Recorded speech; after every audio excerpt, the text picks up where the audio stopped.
Salam sejahtera, terima kasih kerana bersama dengan saya di Nazilin Unity Channel. Hari ini, sekali lagi, satu pendedahan berkait dengan skandal yang paling besar sedang berlaku di Sabah juga di Malaysia. Ia membabitkan beberapa orang adun yang kononnya didakwa menerima rasuah. Dan terkini, pendedahan terkini pula melibatkan Speaker Dewan Undangan Negeri Sabah. Hari ini, satu lagi pendedahan mengejutkan oleh peguam yang mewakili skandal Sabah ini. Kata beliau, Albert telah menyerahkan bukti mencukupi kepada SPRM, kata peguam.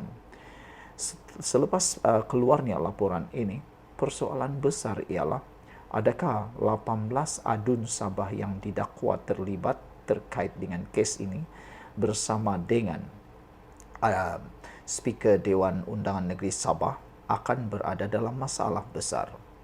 Inilah menjadi persoalan besar yang bermain dalam fikiran kita. Kalau betul Albert sudah serahkan bukti mencukupi kepada SPRM, bermaksud SPRM boleh mengambil tindakan susulan pada bila-bila masa. Saudara, bermaksud pada bila-bila masa itu ialah mungkinkah ada tahanan reman, tangkapan ataupun siasatan lebih lanjut menyeluruh. Dan pada masa yang sama, ada netizen, khususnya para peminat politik, pengulas politik menyatakan bahawa silap-silap hari bulan minggu depan akan dibubarkan Dewan Undangan Negeri Sabah bagi meleraikan dan bagi menyenyapkan skandal rasuah ini. Ada yang menyatakan bahawa Dewan Undangan Negeri Sabah mungkin akan dibubarkan dalam masa yang paling terdekat. Saudara-saudara, pemberi maklumat skandal rasuah Sabah menyerahkan bukti yang mencukupi kepada SPRM semasa soal siasat semalam menurut peguamnya Mahajot Singh. Sebelum kita teruskan ulasan ini, jangan lupa tinggalkan komen anda, tekan butang subscribe, dan paling penting bagi anda yang ada masalah gout tinggi darah dan kencing manis, saya kongsikan dengan anda produk yang paling mujarab, murah di pasaran dan telah menyembuhkan ramai orang. Saya tak jual ubat, saya hanya kongsi kepada anda manfaat yang orang sudah terima. Mereka kata, sebelum raya lebih baik beli supaya jangan nanti raya kena gout pula. Tekan butang ini, produk ini anda beli dengan harga yang murah. Terima kasih kerana membelinya.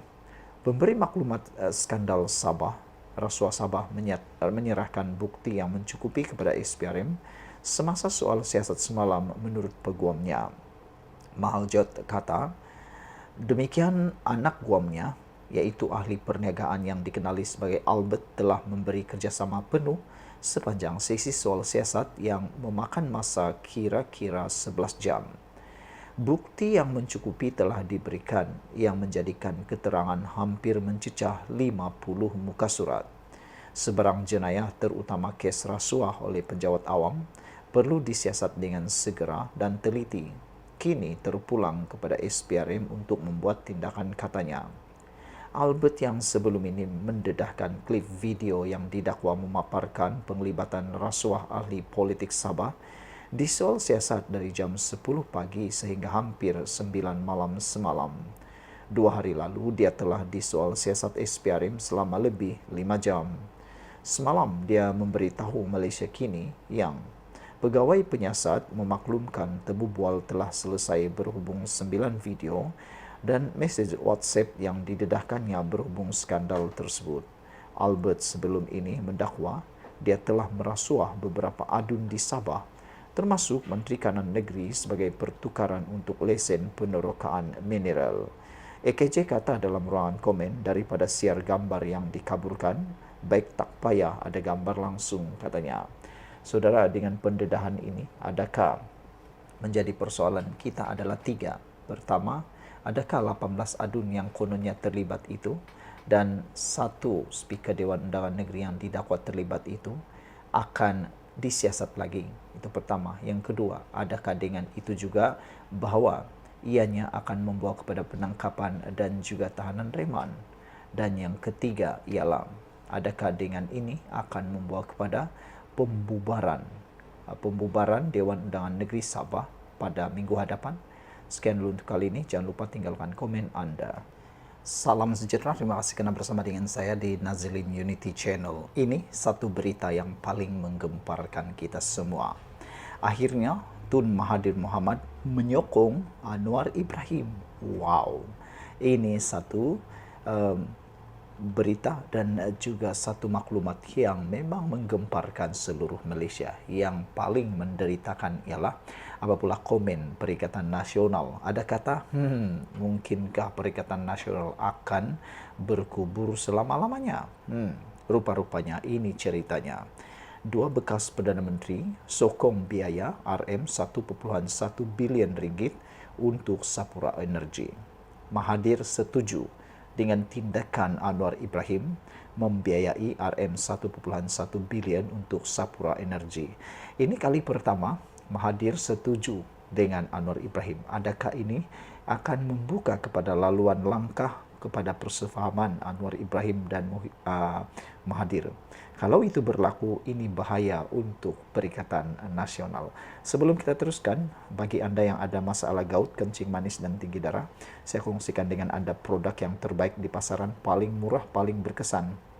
Maafkan saya kalau saya berkongsi, saya bukan jual obat, tapi saya hanya sekadar mengungsikan kepada Anda semua, terutamanya kepada mereka yang mempunyai masalah gout, kencing manis dan juga tinggi darah. Karena sekarang harga sangat murah, memandangkan raya semakin menjelang. Jangan pula nanti raya kena kencing manis, kena gout pula kan. Susahlah kalau kena gout, nanti susah nak beraya. Itu sebabnya aku nak berkongsi dengan Anda semua. Hari ini kita digemparkan dengan keputusan Mahathir setuju dengan pembiayaan 1.1 bilion untuk Sapura. Dua bekas Perdana Menteri iaitu Tun Dr. Mahathir Mohamad dan Datuk Seri Najib Razak telah menyatakan sokongan mereka kepada rancangan kerajaan pimpinan Datuk Seri Anwar Ibrahim membuat pelaburan strategik ke dalam Sapura Energy. Dr. Mahathir berkata, langkah tersebut bagi mengelakkan kejatuhan syarikat itu memberi kesan kepada ekonomi dan tenaga kerja. Kalau mereka buat kajian dahulu dan ada sebab, kerajaan boleh bantu. Jangan kita bagi sesuatu syarikat itu mudah jatuh, kata Mahathir. Namun, kena tentukan wang yang diberikan itu digunakan dengan baik, katanya kepada media semalam. Sementara itu, Najib menerusi laman Facebook berharap suntikan RM1.1 bilion yang diberikan menerusi SPV, Malaysia Development Holding Berhad atau memulihkan Sapura Energy. Moga Sapura pulih sepenuhnya dalam masa terdekat untuk terus maju jaya. All the best, kata beliau. Suntikan RM1.1 bilion adalah bertujuan untuk membolehkan syarikat minyak dan gas ini melunaskan tunggakan kepada lebih 2,000 vendor dan juga menjalani penstrukturan semula. Saudara-saudara sekalian, inilah yang kita katakan, ini dia 8 sebab mengapa PNB melabur ke dalam Sapura Energy Berhad menerusi MDH. Saudara-saudara sekalian, kita bersyukur pada petang ini kerana dua Perdana Menteri, bekas Perdana Menteri, kini sudah sepakat dengan Anwar Ibrahim bahawa Sapura Energy perlu dipulihkan dengan segera bagi menyelamatkan beberapa perkara termasuklah peniaga dan juga ekonomi dahulu dan ada sebab, kata Mahathir. Sekian dulu untuk kali ini. Jangan lupa tinggalkan komen Anda. Tekan butang subscribe. Kita jumpa lagi. Bye-bye.